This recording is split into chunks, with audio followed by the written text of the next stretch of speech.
Pernah nggak sih, gajian udah masuk, terus kamu bilang ke diri sendiri, oke, bulan ini harus lebih hemat. Tapi baru seminggu, saldo tinggal 37.000, dan kamu bingung, kemana sih semua uangku pergi? Padahal kamu nggak beli apa-apa yang mahal, cuman jajan kopi 2 kali, scroll Shopee tengah malam, check out 1-2 barang, dan bayar cicilan yang cuma 250 ribuan doang. Tapi kalau dikumpulin, tanpa sadar kamu kayak bikin lubang kecil di dompet kamu sendiri, tiap hari bocor, dan pelan-pelan kamu kehabisan arah. Sekarang gini, Daniel Kahneman, peraih Nobel bidang psikologi ekonomi pernah bilang, kita nggak ngambil keputusan finansial karena logika, tapi karena emosi. Dan itu bener banget. Kita beli bukan karena butuh, tapi karena lagi sedih, karena pengen ngehadiahin diri sendiri, atau karena FOMO aja lihat orang lain healing. Dan semua itu terjadi tanpa sadar. Uang itu nggak pernah netral. Setiap keputusan keuangan, sekecil apapun, adalah cerminan dari mindset dan emosi kita. Itulah kenapa ngatur uang sebenarnya lebih tentang ngatur diri. Dan ini juga sejalan dengan apa yang dikatakan Warren Buffett, salah satu investor paling sukses sepanjang sejarah. Jika kamu tidak bisa mengontrol emosimu, kamu tidak bisa mengontrol uangmu. Buffett bukan cuma bicara soal investasi, dia bicara soal self-control, kemampuan untuk nggak langsung beli, nggak langsung ikut tren, dan tahan buat mikir panjang. Karena kadang keputusan finansial terbaik adalah yang nggak kita ambil saat lagi emosi. Sekarang pertanyaannya, kalau kamu sadar hal ini, apa yang bisa kamu lakuin? Bukan bikin spreadsheet ribet, bukan ikut seminar mahal. Mulailah dari hal sederhana, yang bisa kamu terapin sekarang juga. 1. Catat pengeluaran kecil harian. Iya, catat. Bahkan yang cuma 7.000 buat boba diskon. Atau 12.000 buat jajan cilok iseng pas pulang. Banyak orang merasa uangnya hilang entah kemana. Padahal, ya karena mereka nggak pernah tahu uangnya kemana. Ini ngebantu kamu sadar.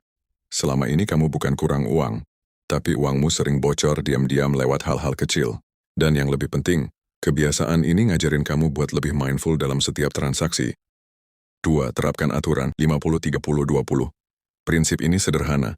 50% buat kebutuhan pokok, makan, transport cost.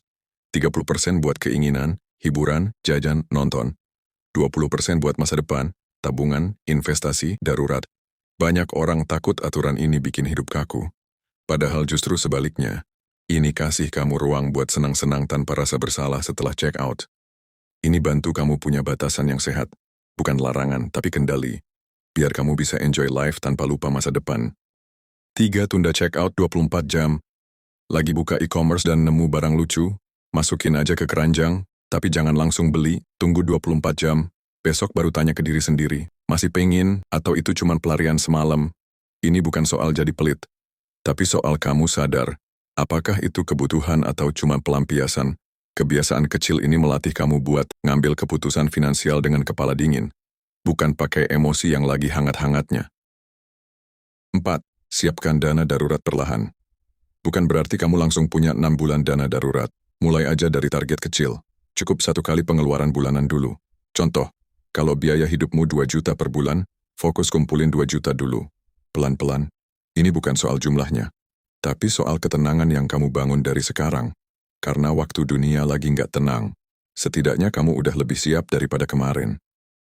5. Refleksi keuangan di akhir bulan. Setiap akhir bulan ambil waktu buat tanya ke diri sendiri. Apa pengeluaran paling nggak perlu bulan ini?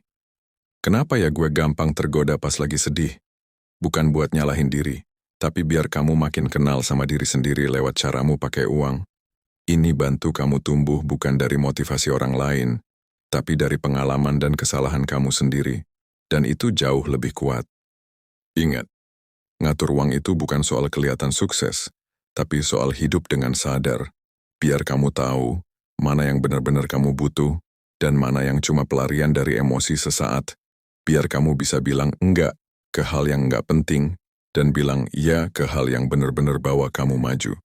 Karena cara kamu pakai uang hari ini, tanpa kamu sadari, lagi nyusun masa depan kamu sendiri, perlahan, tapi pasti. Tulis di komentar, pengeluaran kecil apa yang paling sering bikin uangmu bocor? Simpan video ini buat pengingat saat kamu mulai ngerasa uangmu hilang entah kemana. Dan kalau kamu ngerasa konten kayak gini bantu kamu tumbuh, subscribe ke Sadar Positif. Terima kasih udah nonton, semoga bermanfaat. Salam positif.